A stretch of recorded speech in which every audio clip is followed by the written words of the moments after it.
साथियों नमस्कार। Advocate Narendra Joshi social media platform पर आपका हार्दिक स्वागत है।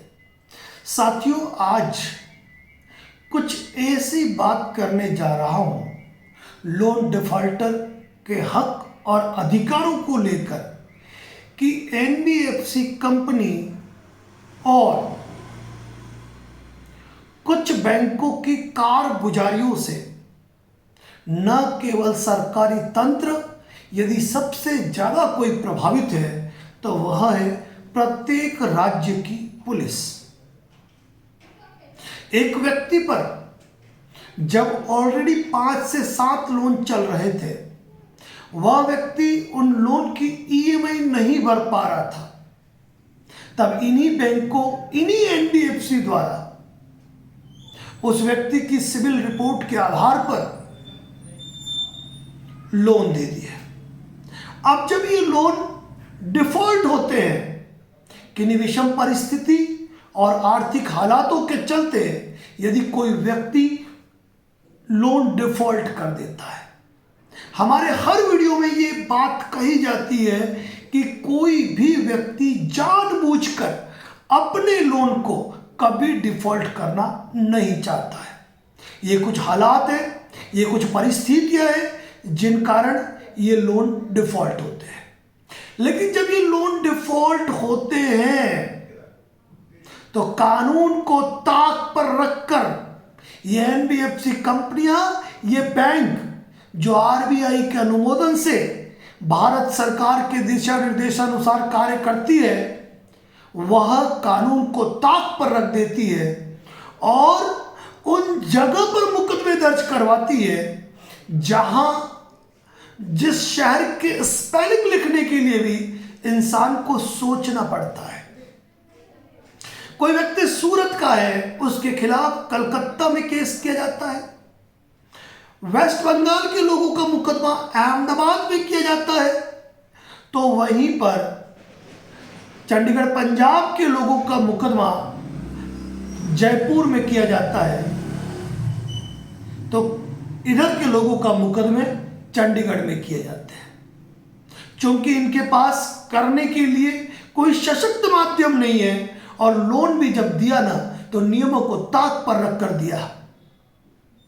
Heavy interest rate, heavy charges, loan agreement completely नहीं और दे दिया लोन।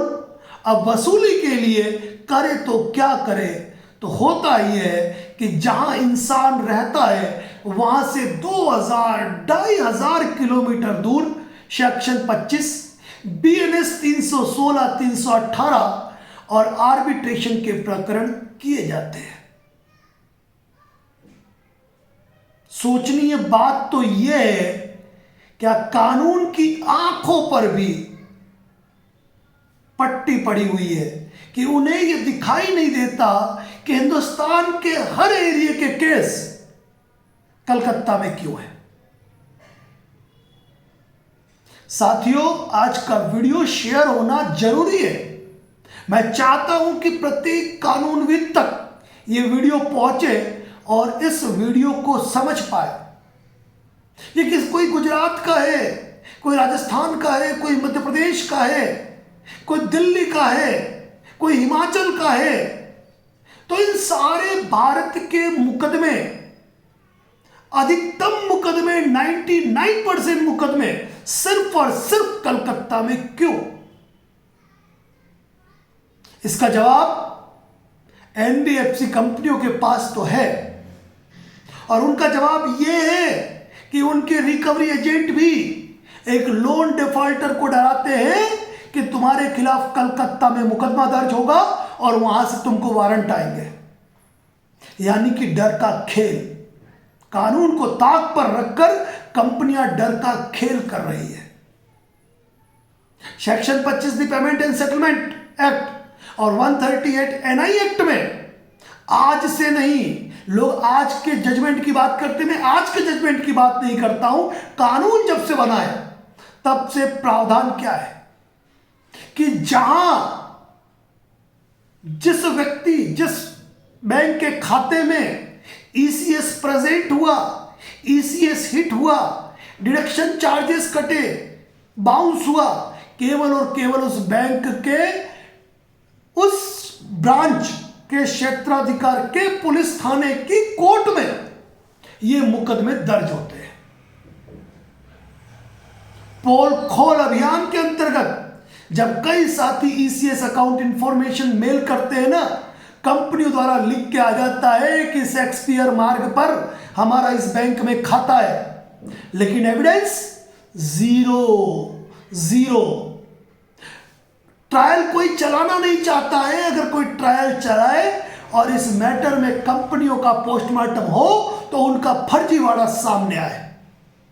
और मैं कहता हूं कोर्ट के माध्यम से कि जब कोई कंपनी गलत शपथ पत्र पेश करती है, गलत तथ्यों को रिप्रेजेंट करके केस करती है, तो उनके खिलाफ आपराधिक मुकदमा स्वयं न्यायालय को दर्ज कराना चाहिए। हमारे अनगिनत साथी ऐसे हैं, जब ईसीएस अकाउंट इंफॉर्मेशन की मांग की गई तो मालूम पड़ा कि उनका ईसीएस जो है वो तो दिल्ली वाली ब्रांच में हिट हुआ, मुंबई वाली ब्रांच में क्रेडिट हो रहा है, गुरुग्राम वाली ब्रांच में क्रेडिट हो रहा है, मतलब जो बैंक ब्रांच है। तो मुकदमा कलकत्ता में क्यों? मुकदमा कलकत्ता में क्यों? कारण यह है कि इनको केवल और केवल एक R7 रिपोर्ट पेश करनी है जिसपे ब्रांच का जिक्र आता ही नहीं है। लेकिन यहां पर अब न्यायालय को इन पे संज्ञान लेना जरूरी है कि क्या हर कंपनी का हेड ऑफिस कलकत्ता में है? कंपनी न्यायालय को ये चीजें अनिवार्य कर देनी चाहिए कि जिस व्यक्ति के अकाउंट हिटिंग या ईसीएस बाउंस या 138 चेक बाउंस का मुकदमा दर्ज किया है, तो वह बैंक अपना बैंक स्टेटमेंट पेश करे जिसमें बैंक का नाम, ब्रांच का नाम और व्यक्ति के होने वाले हिट में कटने वाले बैलेंस का जिक्र होना चाहिए कि 180 रुपीज डिडक्शन हुआ। ये राशि कटी, किस लिए कटी? क्योंकि व्यक्ति का ईसीएस हिट हुआ। लेकिन उठा के देख लीजिए, कानून की हर कोर्ट में लगी हुई फाइल को कोई एक एनबीएफसी कंपनी नहीं मिलेगी जिसने अपने खुद का बैंक स्टेटमेंट पेश किया हो जिसमें ब्रांच का नाम उस शहर का आ रहा हो, जिसमें व्यक्ति के अकाउंट का जो ईसीएस हिट हुआ है उसका चार्जेस कटा हो। बस यही कमी है। लेकिन सोचने की बात है कि एक एक कंपनी ने 50-50 हजार मुकदमे कलकत्ता में दाखिल कर रखे हैं, लेकिन वहां के न्यायालय इस बात को संज्ञान नहीं ले रहे।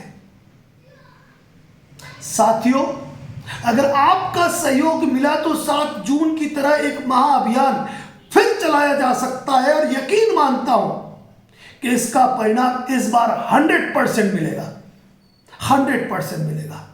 लेकिन उसके लिए मुझे कम से कम 10,000 लोगों का सहयोग चाहिए। कहते हैं ना, एक लाठी को तोड़ा जा सकता है, लेकिन यदि यह लाठियों का झुंड हो ना तो तूफान मचता है, तूफान मचता है। भारत की न्याय व्यवस्था का, भारत के कानून का पूरी तरीके से दुरुपयोग किया जा रहा है, पूरी तरीके से दुरुपयोग किया जा रहा है। मैं कहता हूं कि अगर आपने किसी केस में जमानत की है ना, आप एक एप्लीकेशन लगाइए। मैं जब ये आपके खिलाफ सेक्शन 25 का, 138 का, BNS 316, 318 का जब ये केस फाइल करते हैं तो केवल आपका एक रिटर्न मेमो लगा देते हैं, अकाउंट का स्टेटमेंट, आपके लोन अकाउंट का स्टेटमेंट लगाते हैं, उनके बैंक का नहीं। लेकिन उसके साथ एक डाक रसीद, एक वकील साहब का नोटिस और उसकी डिलीवरी रिपोर्ट या रिटर्न लिफाफा लगा देते हैं और लगा देते हैं एक और पावर ऑफ अटॉर्नी।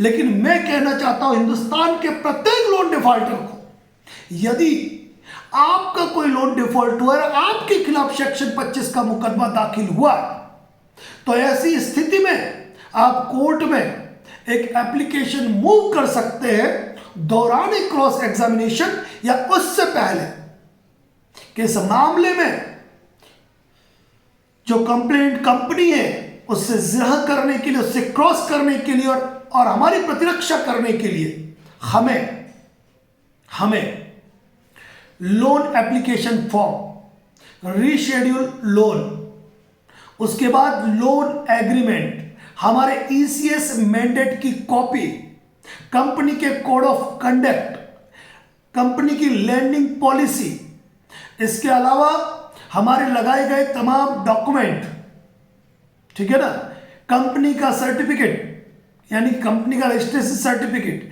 कंपनी का आरबीआई अनुमोदन प्रमाण पत्र जो होता है वो, कंपनी के article and memorandum, POA power of attorney, यानी कि आप उन तमाम दस्तावेजों की मांग कर सकते हैं। और इसके साथ महत्वपूर्ण दस्तावेज, कौन सा दस्तावेज? कि कंपनी के उस बैंक का स्टेटमेंट कि उसका ब्रांच इस जगह, उसकी ब्रांच इस जहां बताइए वहां पर है, और उस स्टेटमेंट के साथ जिस तारीख को मेरी ईएमआई बाउंस हुई है उस दिनांक का स्टेटमेंट। साथियों, लेकिन ये एप्लीकेशन मूव करनी पड़ती है। कोर्ट कहेगा आपसे क्या रिलेवेंट है इन डॉक्यूमेंट का, तो रिलेवेंट हम साबित करेंगे। ये हमारा काम है कि हम हमारी प्रतिरक्षा करेंगे। और एक बात ध्यान रखिएगा, एक जजमेंट मैंने आपको बताया था कि यदि आपने अपनी विधिक प्रतिरक्षा में आपने कोई डॉक्यूमेंट डिमांड किए हैं और कंपनी वो आपको डॉक्यूमेंट प्रोवाइड नहीं कर पा रही है, आप डायरेक्ट हाई कोर्ट में क्वेश्चन की एप्लीकेशन लगा सकते हैं और उसका जजमेंट मौजूद है, जो मैं पहले आपको बता चुका हूं।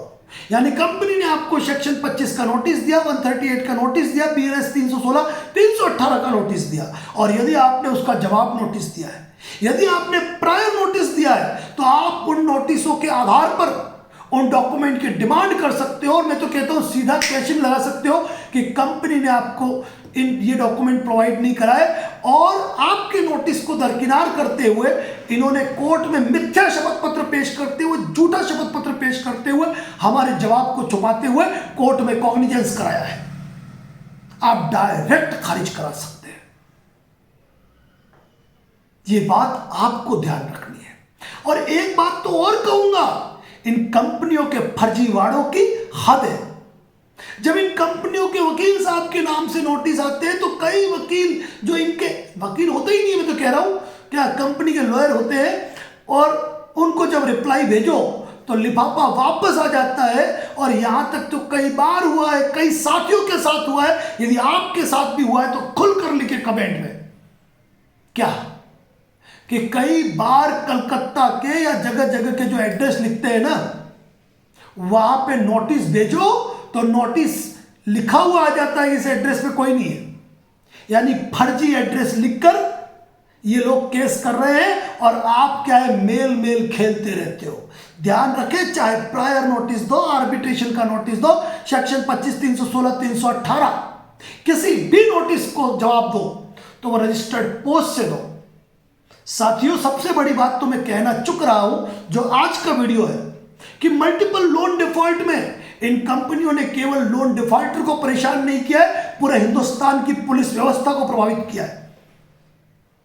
मुझे फोन आया था एक दिन मध्य प्रदेश से, जहां पे एक साथी ने मुझे फोन किया कि सर पुलिस गिरफ्तार करने आई है। तो मैंने कहा भाई बात करा दो। मैंने बात की कि सर इनके खिलाफ अरेस्ट वारंट है, हमें इन्हें गिरफ्तार करना पड़ेगा। मैंने 2 शब्दों में कहा ठीक है सर, कर लीजिए गिरफ्तार। 2 दिन बाद व्यक्ति का वापस फोन आता है कि सर पुलिस वाले मुझे कहकर चले गए कि जमानत करवा देना, वारंट को रिकॉल करा देना, हमें डॉक्यूमेंट लाके दे देना। मैं जानता हूं, मैं भली भांति जानता हूं कि आज की तारीख में हिंदुस्तान के प्रत्येक स्टेट की पुलिस के पास लॉ एंड ऑर्डर मेंटेन करने का काम है। ऐसी स्थिति में जब 2 से 3 हजार किलोमीटर दूर का कोई वारंट यदि किसी पुलिस अधिकारी के पास आता है तो वह उसको गिरफ्तार करेगा, गिरफ्तार करके कलकत्ता लेके जाएगा, और कलकत्ता में 2 मिनट में उसकी जमानत हो जाएगी और पुलिस वाले को आना है। बिल पास होंगे तब होंगे, लेकिन यह खर्चा किसको उठाना है?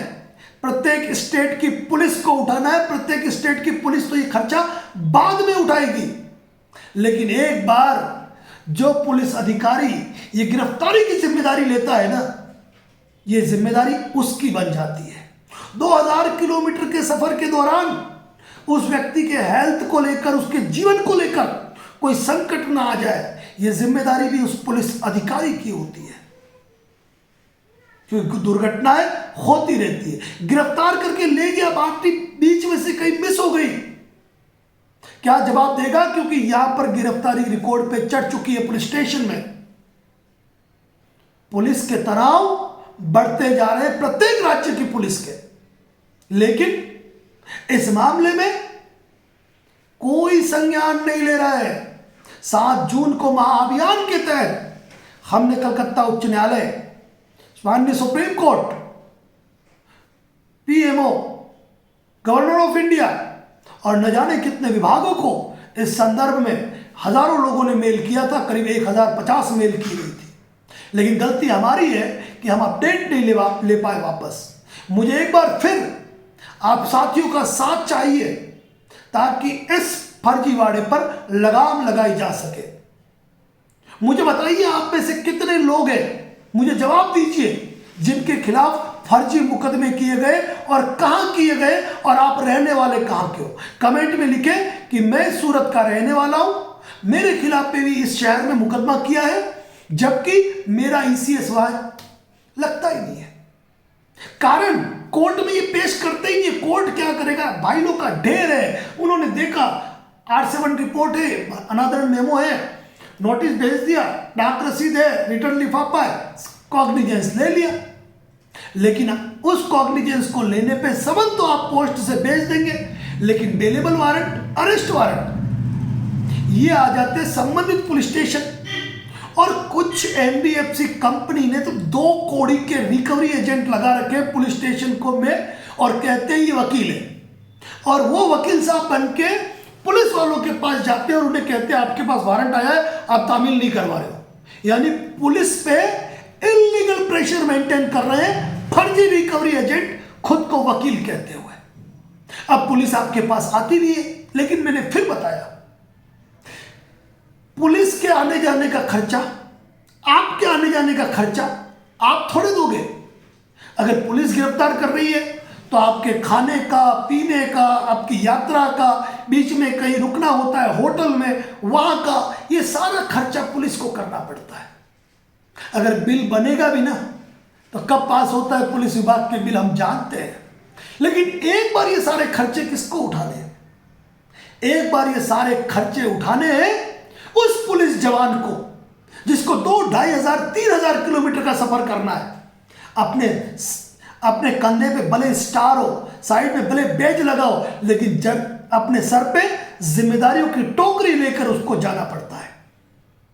लेकिन इसके लिए प्रत्येक पुलिस कमिश्नर को भी चाहिए कि वह इस मैटर में कलकत्ता हाईकोर्ट को पत्र लिखे और उनसे निवेदन करे कि जितने भी केस चल रहे हैं ना, उनकी जांच कराई जाए कि सारे केस कलकत्ता में क्यों दर्ज होते हैं। हमारा सिस्टम प्रभावित होता है। और अगर एक कमेटी गठित हो गई ना, एक कमेटी गठित हो गई और कमेटी ने ईमानदारी से काम कर दिया, तो इन एनबीएफसी के ताले लग जाएंगे कोर्टों को गुमराह करने, कोर्टों में गलत शपथ पत्र पेश करने, कोर्टों में गलत प्रसंज्ञान कराने के मैटर में। क्योंकि भारत के कानून में झूठे शपथ पत्र पेश करने, झूठे मुकदमे करने में भी कानूनी प्रावधान है। तो साथियों, इसी तरह आर्बिट्रेशन एक्ट की धज्जियां उड़ाई जा रही है। ये एनबीएफसी कंपनियां अपने लोन एग्रीमेंट में ये लिख के कि आर्बिट्रेटर हम नियुक्त करेंगे, आर्बिट्रेटर की भाषा हम चुनेंगे, आर्बिट्रेटर वेन्यू हम चुनेंगे। अरे तुम्हारा लोन एग्रीमेंट क्या कानून से बड़ा हो गया? आर्बिट्रेशन एक्ट में जब एक पक्ष सहमत नहीं है आर्बिट्रेशन प्रक्रिया के लिए, तो आपके एक पक्षीय आर्बिट्रेशन की कोई गिनती नहीं है। कल परसों मुझे एक साथी का फोन आया कि सर, न्यू ग्रोथ वाले कह रहे हैं कि हमारे तो सेक्शन 17 का ऑर्डर होते हैं, हम तो डायरेक्ट सामान उठाते हैं, दिल्ली में ऐसा चल रहा है। तो क्या दिल्ली में अलग कानून है?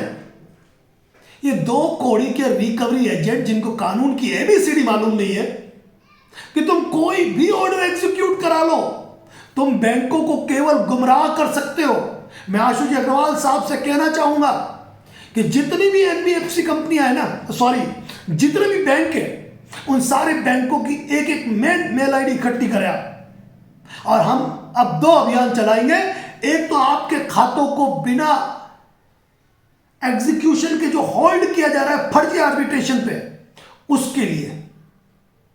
दूसरा, पुनः न्याय की हत्या के रूप में फर्जी मुकदमों के खिलाफ। मैं सभी साथियों से कहना चाहता हूं कि भारत के जितने भी बैंक है उनकी मेल आईडी पर मेल करने के लिए तैयार रहे। आशुजी अग्रवाल साहब से कहूंगा कि एक बार फिर तैयार हो जाए आप, क्योंकि इस बार समर खतरनाक है। मैं जानता हूं कि मेरा ये अगर अभियान सफल हो गया तो हमारा लोन डिफॉल्ट पे वीडियो बनाना ही बंद हो जाएगा, क्योंकि लोग परेशान हैं। आपके अपने एरिया में मुकदमा है, नजदीक के वकील साहब से मिल लिए, कोई दिक्कत नहीं है। अब कलकत्ता के वकील साहब को आपको कोई भावनात्मक लगाव थोड़े होगा क्या? इसलिए साथियों, मैं एक ही बात कहूंगा कि इन फर्जी केसों के कारण हर राज्य की पुलिस व्यवस्था प्रभावित हो रही है, लोन डिफॉल्टर परेशान हो रहे, पूरा सिस्टम प्रताड़ित हो रहा है। और इतना तो आप भी जानते हो कि फर्जी आर्बिट्रेशन की प्रक्रिया हो रही है, फर्जी नोटिस आ रहे हैं, जवाब भेजोगे तो वहां कोई मिलेगा नहीं, और बैंक स्टेटमेंट मंगवाओगे, एंट्री नहीं आएगी साहब, एंट्री नहीं आएगी। इसीलिए मैं देश के तमाम नागरिकों से यह अनुरोध करता हूं कि अब हमें सोचना पड़ेगा, हमें अपनी मुहिम आगे बढ़ानी पड़ेगी। लेकिन मैं एक बात जरूर कहता हूं, ये किन्हीं विषम परिस्थिति और आर्थिक हालातों से यदि आप मल्टीपल लोन डिफॉल्ट के शिकार है तो प्रायर नोटिस जरूर भेजें। सेक्शन 25 के नोटिस का, 138 की नोटिस का, बीएनएस 316, 318 के नोटिस का, आर्बिट्रेशन का जवाब जरूर दे, क्योंकि कानून में प्रावधान है कि यदि आपने विधिक प्रतिरक्षा के लिए कोई नोटिस भेजा है और कंपनी ने उसकी पालना नहीं की है, या आर्बिट्रेशन को ऑब्जेक्शन भेजा है और आर्बिट्रेशन ने फर्जी अवार्ड किया है, तो रद्दी के टोकरे में पड़ेगा वो अवार्ड, क्योंकि कानून से बड़ा ना कोई आर्बिट्रेटर है, ना कोई एनबीएफसी या बैंक। कटघरे में खड़े होने के बाद धज्जियां उड़ती है। इसीलिए साथियों, एक बात कहूंगा, गलती आपकी भी है कि आप अवेयर नहीं है, आप अवेयर नहीं है, आपको सक्षम होना चाहिए। और इसीलिए एक बात कहूंगा तमाम साथियों को, अक्सर क्या होता है, हम आरबीआई में कंप्लेंट करते हैं आर्बिट्रेटर की, इनके फर्जी केसों की, तो बात क्या आती है मालूम है कि मामला सबजुडिस है, न्यायिक प्रक्रिया में चल रहा है, हम हस्तक्षेप नहीं कर सकते हैं। ठीक है, तो कानूनी प्रक्रिया होने से पहले प्रायर नोटिस भेज के ईसीएस अकाउंट इंफॉर्मेशन मांगिए, कीजिए कंपनी को मेल, मैंने प्रायर नोटिस दिया, उसकी पालना नहीं हुई, सेक्शन 25 का नोटिस दिया, ये ईसीएस अकाउंट इंफॉर्मेशन में मुझे ये चीजें चाहिए, 30 दिन में कंपनी जवाब नहीं दे तो आरबीआई को कंप्लेंट करो। मैं मानता हूं आरबीआई लोकपाल भी जवाब देने में आगे पीछे हो जाता है, लेकिन जब मल्टीपल कंप्लेंट होगी ना तो सॉल्यूशन होता है। इलीगल फंडिंग में कई लोग कहते हैं हमको रिलीफ नहीं मिलता है। अभी एक व्यक्ति के लिए कंपनी ने सीधा 5,000 का जुर्माना लगाया, लोन सेटल हो गया था, लेकिन कंपनी को मैसेज करना पड़ा, भाई आपके अकाउंट नंबर दो, हमको 5,000 रुपए जमा कराने। साथियों को एरा गेरा नत्थु खेरा फर्जी रिकवरी एजेंट आके आपको धमकाए कलकत्ता में मुकदमे करेंगे, अरे रिकॉर्डिंग करो, इन फर्जियों को वायरल करते हैं। मालूम होगा आपको, संभाजी नगर से एक पत्रकार महोदय का फोन आया और अभी एक रिकवरी एजेंसी चलाने वाले का फोन आया। उनकी शुरुआत तो ऐसे थी कि जैसे नरेंद्र जोशी को जमीन में गाड़ देंगे, लेकिन फिर उसके बाद जो हमने बात की वो आपने भी सुनी और आपने अपनी सार्थक प्रतिक्रिया दी, उसके लिए तहे दिल से आपका आभार और अभिनंदन। साथियों, advocate Narendra Joshi YouTube channel membership पे ये सारे जवाब पोस्ट है। हम कोशिश करते हैं कि प्रत्येक व्यक्ति जो मल्टीपल लोन डिफॉल्ट का शिकार है इन तनावों से बाहर निकले, और इसी प्रयास में अपना काम करते हैं। लेकिन कमी है आपकी कि जो हमारे फर्जी रिकवरी एजेंट के वीडियो होते हैं ना, शेयर नहीं करते हो।